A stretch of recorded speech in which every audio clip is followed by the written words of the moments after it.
She thought her silence made her invisible. But one simple act of kindness proved she was unforgettable, and subscribed to HQ Infinite Stories. On her very first week at the company, Emma stayed in the background. While the other interns laughed in the break room and tried to impress the seniors, Emma kept her head down, quietly working through spreadsheets. It wasn't just shyness.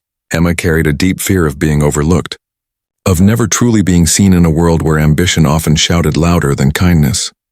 That morning, as the glass doors slid open, a tall man stepped into the lobby, well-dressed, but there was hesitation in his movements.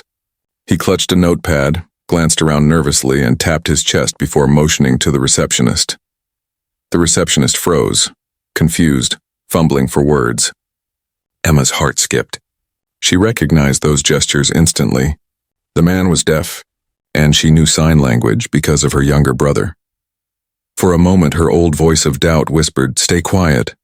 Don't draw attention." But then she saw the man's face, lonely, anxious, the same expression she'd seen too many times on her brother. Emma stood up. Slowly but with purpose. She walked over and signed, "Hello, can I help you?" The man's eyes lit up with instant relief. He signed back. He was here for the investor meeting but couldn't find the elevator. Emma smiled and guided him through the hall. As they walked, their hands moved in fluid conversation about his travels, his excitement to join the project, and his gratitude for finally being understood. Emma forgot the staring eyes, forgot her fear. For the first time, her quiet strength spoke louder than the noise around her. But what she didn't realize was that someone else had been watching. Just a few steps behind stood Mr. Harris, the CEO himself. Known for being sharp, strict, and rarely impressed by interns, he had come down unannounced to greet the visitor. Yet when he arrived, he saw Emma already bridging the gap. That afternoon, Emma was called to the CEO's office. Her stomach sank. Had she overstepped? But when she walked in, Mr. Harris was smiling in a way no one had ever seen.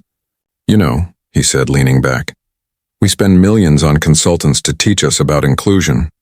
But this morning, you showed us what it really means." His voice softened.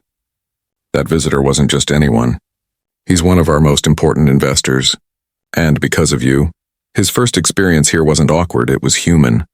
From today, you're no longer just an intern. You'll work with me directly. We need people like you, people who see others, not just titles." Emma's eyes widened.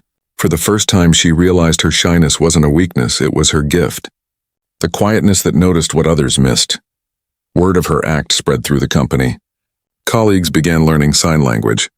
People slowed down, choosing to see the person before the position. That night, Emma went home and signed the news to her brother. His face lit up with pride, because sometimes, the smallest act of kindness, the courage to say hello in someone else's language, doesn't just change a moment, it changes a future. This was a story from HQ Infinite Stories, reminding us all that kindness never goes unnoticed.